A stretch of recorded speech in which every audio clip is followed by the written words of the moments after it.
नमस्कार, मैं Shreya digital news analysis में आप सभी का स्वागत है। भारत जर्मनी साझेदारी पर जयशंकर का जोर, बदलते वैश्विक समीकरणों में भरोसेमंद सहयोग की तलाश। दुनिया इस समय गहरे बदलावों और अस्थिरता से गुजर रही है। महाशक्तियों के बीच बढ़ते व्यापारिक तनाव, शुल्कों की लड़ाई और भू राजनीतिक प्रतिस्पर्धा ने छोटे और मध्यम देशों को अपने हितों की सुरक्षा के लिए नए विकल्प खोजने पर मजबूर कर दिया है।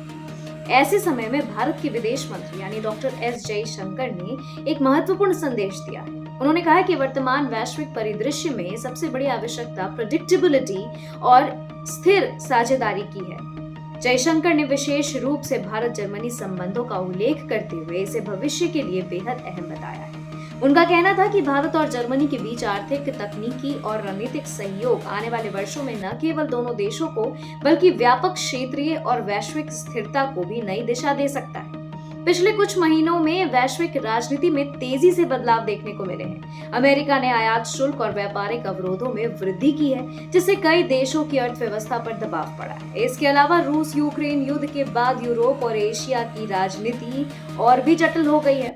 चीन अपनी आक्रामक नीतियों के चलते पश्चिमी देश को उसके साथ टकराव में है, जबकि रूस और अमेरिका के बीच प्रतिस्पर्धा गहराती जा रही है।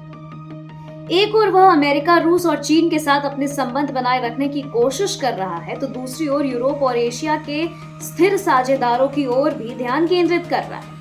यही कारण है कि जर्मनी जैसे भरोसेमंद सहयोगी पर विदेश मंत्री ने जोर दिया है। जैसे आर्थिक साझेदारी, भारत और जर्मनी के बीच व्यापारिक संबंध लगातार मजबूत हो रहे हैं। जर्मनी यूरोप की सबसे बड़ी अर्थव्यवस्था है और उसके लिए भारत एक बड़ा निवेश और उत्पादन केंद्र बनकर उभर रहा है। वहीं भारत के लिए जर्मनी एक अहम निर्यात बाजार है। यह सहयोग दोनों देशों की अर्थव्यवस्था को नई गति दे सकता है। दूसरा, तकनीकी सहयोग। जर्मनी तकनीकी नवाचार, ऑटोमोबाइल उद्योग और हरित ऊर्जा में अग्रणी है।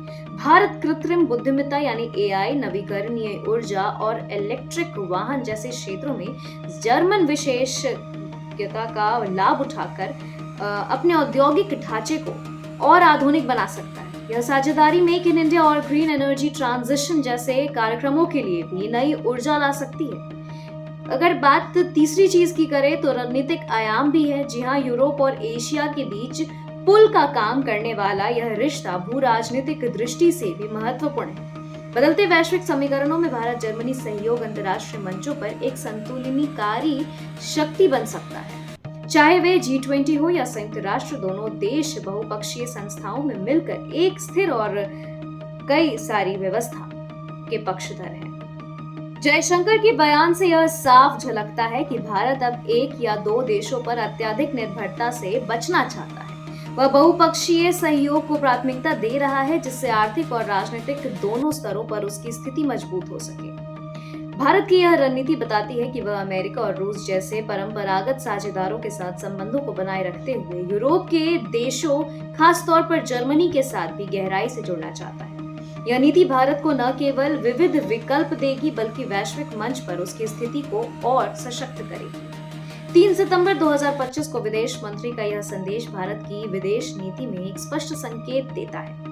अनिश्चितता और अस्थिरता से घिरे इस दौर में भारत अपने लिए ऐसी सहयोगियों की तलाश कर रहा जो दीर्घकालिक और भरोसेमंद हो। जर्मनी के साथ सहयोग इस दिशा में एक मजबूत कदम है।